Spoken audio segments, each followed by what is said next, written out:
स्वागत हमारा YouTube channel में। देखिए आज की इस वीडियो में देखेंगे क्लास 9 टर्म 2 एग्जामिनेशन 2022 सामाजिक विज्ञान यानी जो आपका सोशल साइंस का जो आपका एग्जाम होगा 28 जून को, उसका आज हम लोग जो मोस्ट वीवीआई सब्जेक्टिव प्रश्न को आज के इस वीडियो में देखने वाले हैं जो आपका डायरेक्ट एग्जाम में पूछा जाएगा।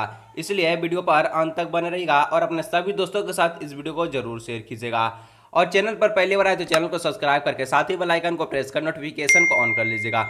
देखिए आपका जो आज के इस वीडियो में सोशल साइंस का जो हम लोग जो 2 नंबर वाला प्रश्न को आज के इस वीडियो में देखने वाले हैं जो आपका डायरेक्ट एग्जाम में पूछा जाएगा। और अगर आप वीडियो के शुरू से लेकर अंत तक बने रहते हैं तो इसका फायदा आपको जो एग्जाम में पता चलेगा, यानी इसका आपका जो है लाभ एग्जाम में पता चलेगा कि कितना क्वेश्चन मैच किया, आपको जो एग्जाम में पता चल जाएगा। इसीलिए वीडियो पर अंत तक जरूर बने रहेगा, दोस्तों के साथ इस वीडियो को जरूर शेयर कीजिएगा।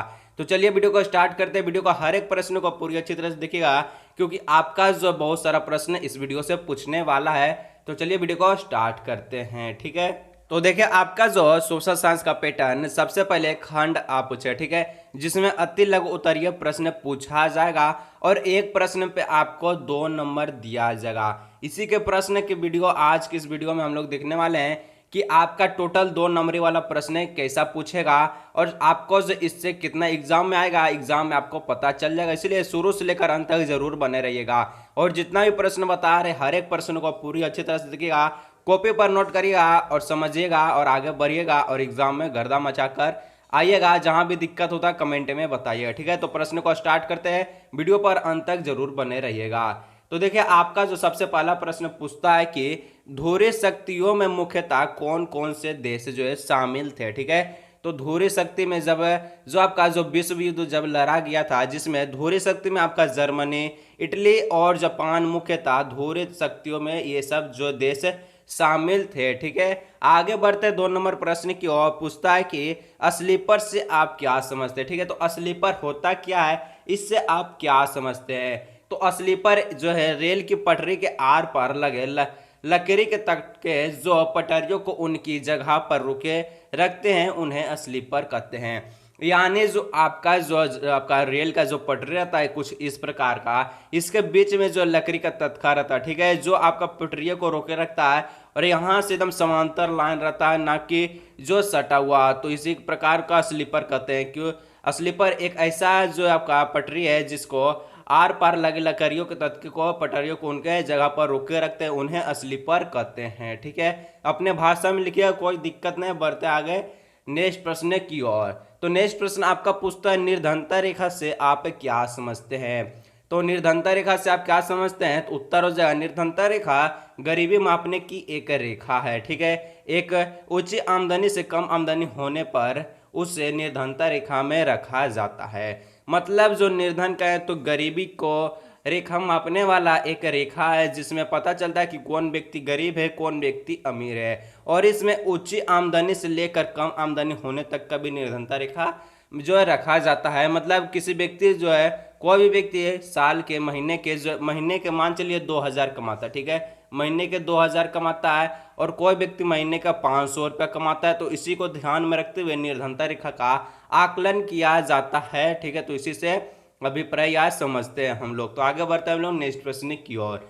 तो 4 नंबर का जो प्रश्न पूछता है कि सार्वजनिक वितरण प्रणाली से आप क्या समझते हैं। सार्वजनिक वितरण प्रणाली से आप क्या समझते हैं। देखिए इसका अर्थ खुद पर निकल आ रहा है कि सार्वजनिक यानी सभी को बांटे गए वाले एक वितरण प्रणाली, ठीक है। तो देखिए इसका उत्तर हो जाएगा केंद्र सरकार भारतीय खाद्य निगम द्वारा किसानों से अधिक प्राप्त अनाज को विनियमित कर राशन की दुकानों के माध्यम से समाज के वर्गों में, गरीब वर्गों में जो है वितरित करते हैं, इसे सार्वजनिक वितरण प्रणाली कहते हैं। मतलब कि आपको जो है केंद्र सरकार हो गया, भारतीय खाद्य निगम वाले जो किसान से गेहूं चावल खरीदते हैं और राशन के दुकान यानी जो कहें तो कोटा के दुकान में ले जा कर को उनको देते हैं, कोटा की दुकान में रख देते हैं और जिससे जो जितना भी जिसका राशन कार्ड है उसको जो वहाँ से सार्वजनिक वितरण प्रणाली यहाँ से बांटा जाता है, यानी सभी को राशन दिया जाता है। इसी को कहते हैं सार्वजनिक वितरण प्रणाली, ठीक है।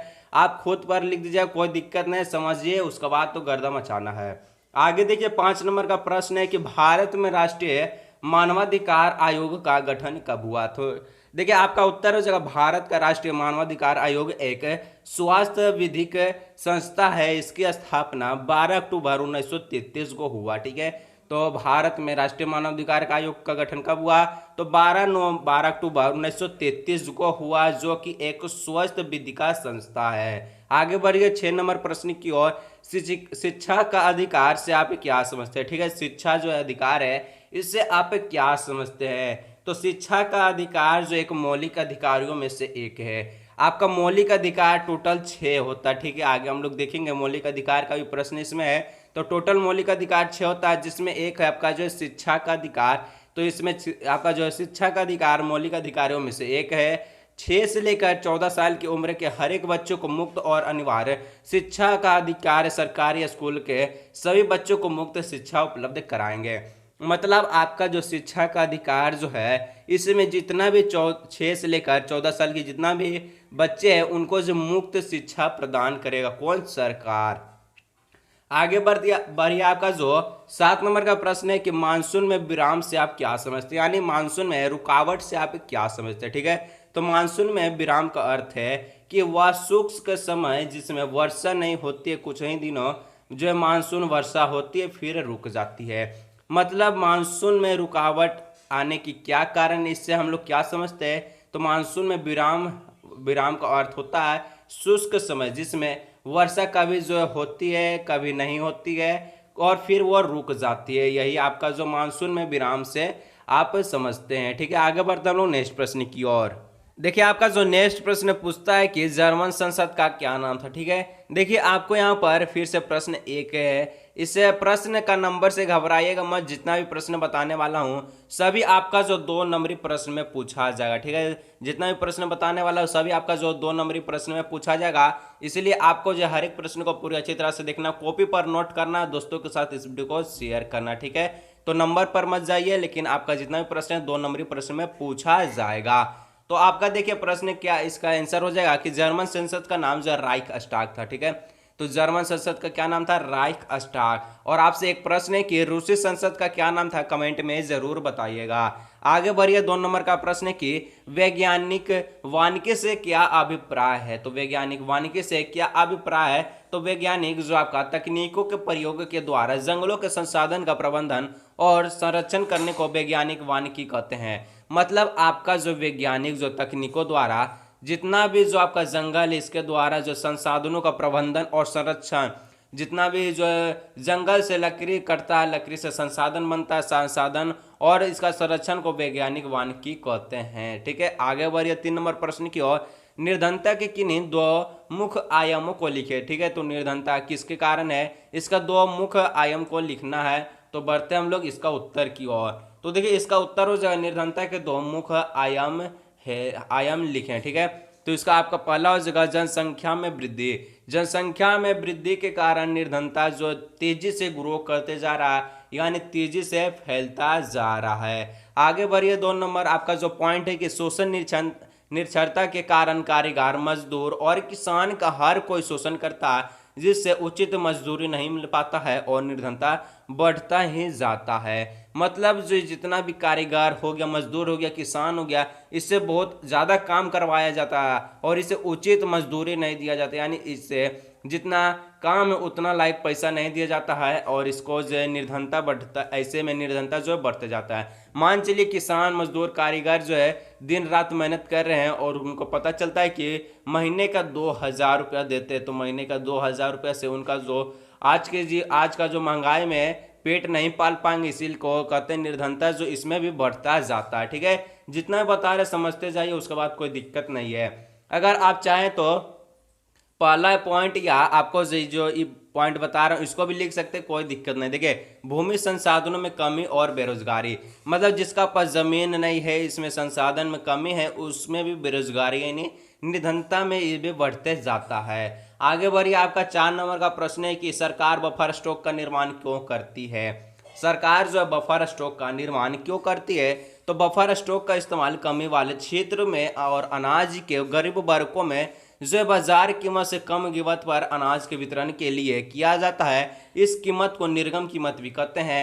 यह खराब मौसम में या फिर आपदा काल में अनाज की कमी की समस्या हल करने में जो है भी मदद करता है। मतलब सिंपल सा भाषा में कहें तो सरकार जो बफर स्टॉक का इस्तेमाल इसलिए करती है, निर्माण इसलिए करती है कि जितना भी समाज में गरीब वर्गों है, ठीक है, गरीब वर्गों में बाजार में कम कीमत से जो आपका बाजार के कीमत से कम कीमत पर अनाज वितरण प्रणाली करता है। इस कीमत को निर्गम कीमत कहते हैं और खराब मौसम में आपदा काल में अनाज की कमी की समस्या में हल मदद करते हैं। मतलब ये भी आपका जो राशन की दुकान की तरह हो गया, जिसमें अगर आपके पास लाल कार्ड है तो अगर आप कोटा में जाते हो यानी राशन दुकान में जाते हैं तो वहाँ पर जो है 1 रुपये हिसाब से गेहूँ या चावल को देते होंगे, जो उसको कहते हैं कम कीमत से, मतलब जो है कीमत से भी कम कीमत, जिसको निर्गम कीमत कहते हैं। ठीक है, सिंपल अपना भाषा में लिखिए, कोई दिक्कत नहीं है। और आपका जो इसमें देखिए खराब मौसम में भी ये आपदा काल अनाज की कमी की समस्या को हल करने में मदद करता है। मतलब किसी भी आपदा काल में फसल नष्ट हो गया तो ये सरकार जो मदद करती है गरीबों को। ठीक है, आगे बढ़िए 5 नंबर प्रश्न की ओर कि अधिकार से आप क्या समझते हैं। अधिकार से आप क्या समझते हैं? उत्तर हो जाएगा सरकार द्वारा प्रत्येक व्यक्ति को कुछ विशेष सुविधा या हक दिया जाता है जिसे अधिकार कहते हैं। मतलब जो सरकार द्वारा जितना भी संविधान में 6 मौलिक अधिकार है, 6 मौलिक अधिकार सभी व्यक्ति को प्राप्त है, वो चाहे जिसमें मौलिक अधिकार का उपयोग करते हैं कोई दिक्कत नहीं, इसी को कहते हैं। ठीक है, सरकार द्वारा प्रत्येक व्यक्ति को कुछ सुविधा जो है दिया जाता है उसी को अधिकार कहते हैं। आगे बढ़िए, आपका 6 नंबर प्रश्न है कि मतदाता सूची क्या है। मतदाता सूची क्या है? तो मतदाता सूची उस सूची को कहते हैं जिसमें उन सभी व्यक्तियों के नाम होते हैं जो मतदान कर सकते हैं। मतलब कहें तो वोट देने से जो आपका मतदाता मतलब वोट होता है, वोट देने सूची उस सूची को कहते हैं जिसमें सभी व्यक्तियों का नाम है होते हैं और मतदान कर सकते हैं। जितना भी 18 साल की उम्र के व्यक्ति है जिसका पास वोटर आईडी कार्ड है वो जो है वोट दे सकते हैं, इसी को कहते हैं मतदाता सूची। तो देखिए आगे आपका जो प्रश्न पूछता है कि भारत में किस प्रकार की जलवायु पाई जाती है। ठीक है, तो भारत में जो मानसूनी जलवायु पाई जाती है, एक लाइन में आंसर लिखिए, कोई दिक्कत नहीं है। बढ़ते हम लोग नेक्स्ट प्रश्न की ओर। तो देखिए आपका जो नेक्स्ट प्रश्न पूछता है कि नाशपाती का संस्थापक कौन था। ठीक है, नाशपाती जो है उसका संस्थापक कौन था। फिर से आप सोच रहे कि सर फिर से प्रश्न एक स्टार्ट हो रहा है, कोई दिक्कत नहीं है। जितना भी प्रश्न बता रहा हूं सब आपका जो खंड आ में पूछेगा, यानी अति लघु उत्तरीय प्रश्न में पूछेगा। ठीक है, जो आपका जितना भी प्रश्न बता रहे हैं सभी प्रश्न जो आपका 2 नंबरीय प्रश्न है। ठीक है, सभी को ध्यान से देखिए क्योंकि आपका जो एग्जाम में अधिक से अधिक प्रश्न पूछा जाएगा। तो नाशपाती का संस्थापक कौन था? हिटलर था। ठीक है, हिटलर जो आपका नाशपाती का संस्थापक था। 2 नंबर का प्रश्न कि झूम या घुमांतु खेती किसे कहते हैं। देखिए इसका जो है इसका अर्थ से ही पता चलता है झूम या घुमांतु खेती किसे कहते हैं। जो व्यक्ति झूम झूम या घूम घूम कर एक स्थान से दूसरे स्थान पर खेती करता उसी को झूम या घुमांतु खेती कहते हैं। अगर लिखना चाहते हो तो ये भी लिख सकते हो, कोई दिक्कत नहीं, एक लाइन का आंसर है। आगे बढ़िए, इसका उत्तर हम लोग देखते हैं कि इसमें किस प्रकार का लिखा गया। ठीक है, तो देखिए आपको जो है थोड़ा सा यहाँ से कट कर देना। ठीक है, थोड़ा सा कट कर देना है और यहाँ लिख दीजिएगा घुमांतु खेती एक आदिम प्रकार की कृषि है, या आगे भी जोड़ दीजिएगा झूम या घुमांतु खेती एक आदिम प्रकार की कृषि है जिसमें पहले वृक्षों या वनस्पतियों को काट कर उन्हें जला दिया जाता है और साफ की गई भूमि को पुराने उपकरणों लकड़ी के हल आदि के जुताई करने के बाद बीज बो दिए जाते हैं। फसल पूर्णतः प्रकृति पर जो निर्भर होता है, जो उत्पादन बहुत कम होता है। देखिए अगर आप जो है झूम या घुमांतु खेती से यह समझते हैं कि झूम झूम और घूम घूम कर एक स्थान से दूसरे स्थान खेती करना, और दूसरे स्थान पर जाते हैं तो वहां पर जंगल रहता है। ठीक है, मान चलिए जंगल में आपको जो वृक्ष और वनस्पतियों को काट कर उनको जला दीजिए या उसको जो है अगले स्थान पर रख दीजिए और उस भूमि को साफ सफाई कर पुराने हल या ट्रैक्टर से जुताई करके उनमें जो बीज बो दीजिए और यह फसल जो पूर्णतः किस पर निर्भर होगा? प्रकृति पर। और इसमें आपका जो फसल बहुत कम उत्पादन होता है क्योंकि आपका जो एक स्थान से दूसरे स्थान खेती करेंगे तो वहाँ का जमीन आपको पता नहीं चलेगा कि किस प्रकार के यहाँ फसल उगेगा, जिसमें वहाँ का जो आपका कृषि है फसल बहुत कम उगता है। ठीक है, आगे बढ़िए 3 नंबर का प्रश्न क्योंकि निर्धनता की परिभाषा लिखे। निर्धनता की परिभाषा लिखे, उसका उत्तर हो जाएगा निर्धनता का अर्थ उस आपके यहाँ से रासायनिक कर देगा। ठीक है, निर्धनता का अर्थ उस प्रक्रिया से है जिससे मनुष्य उस अपने जीवन की आधारभूत या बुनियादी आवश्यकताओं को पूरा करने में सक्षम नहीं हो पाता। मतलब निर्धनता का जो अर्थ है, देखिए सिंपल इसमें आप लिख दीजिए निर्धनता की परिभाषा कि देखिए जो व्यक्ति अपनी आवश्यकताओं जैसे, ठीक है, पहला पॉइंट में लिखिएगा मकान, ठीक है, मकान लिख दीजिए, पहला पॉइंट में आपको मकान लिखना है। दूसरा में लिखिएगा क्या, लिखिएगा कपड़ा लिखिएगा, ठीक है, दूसरा में आपको कपड़ा लिखना है। और तीसरा में आपको रोटी लिखना है, तीसरा में क्या लिखना है, रोटी लिखना है। तो देखिए निर्धनता का अर्थ है जिसमें मनुष्य अपनी आवश्यकताओं जैसे मकान, कपड़ा या रोटी की जो पूर्ति नहीं कर पाता है वो जो निर्धनता के रेखा में माना जाता है, और इसी को निर्धनता रेखा या निर्धन की निर्धनता भी कहते हैं। तो सिंपल में लीजिएगा क्या कि जिस व्यक्ति के पास मकान, कपड़ा, रोटी नहीं है या अपने जो है आवश्यकताओं को पूरी कर नहीं सकता है उसको क्या कहेंगे, निर्धनता कहेंगे। एक लाइन में आंसर लिखिए, कोई दिक्कत नहीं, ठीक है।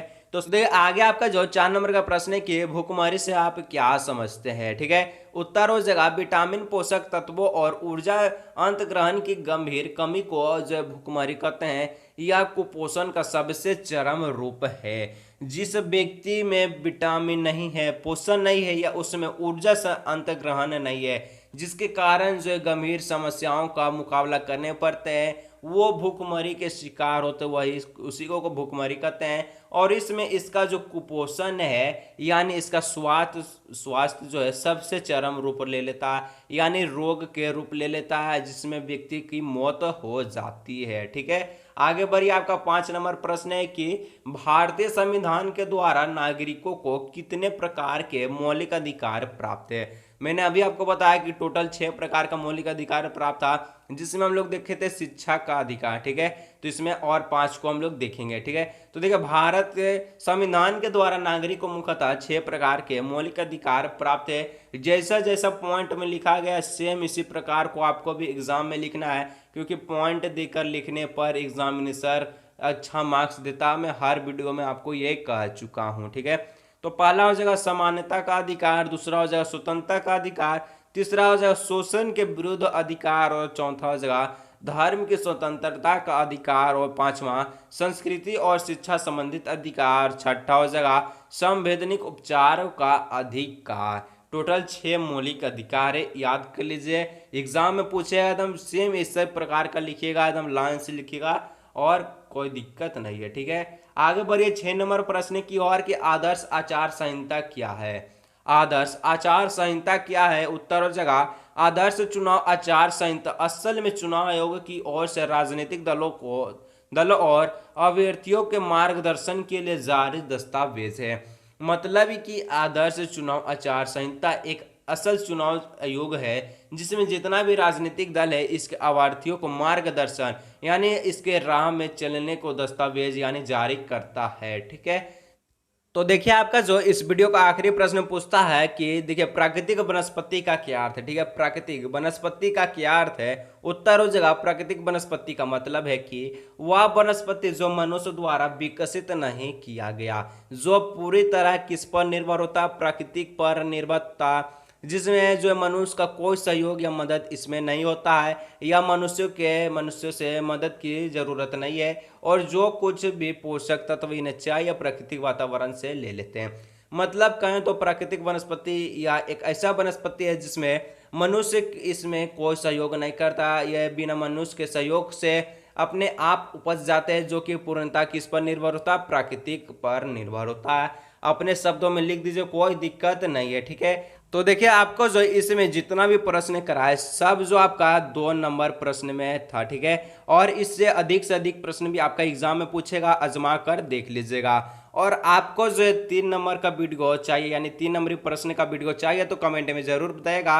और उसका बाद हम लोग जब 5 नंबर वाला भी प्रश्न का वीडियो देखेंगे तो कमेंट में जरूर बताइए किसको किसको 3 नंबर प्रश्न का वीडियो चाहिए, 5 नंबर वाला प्रश्न का वीडियो चाहिए, कमेंट में जरूर बताइएगा।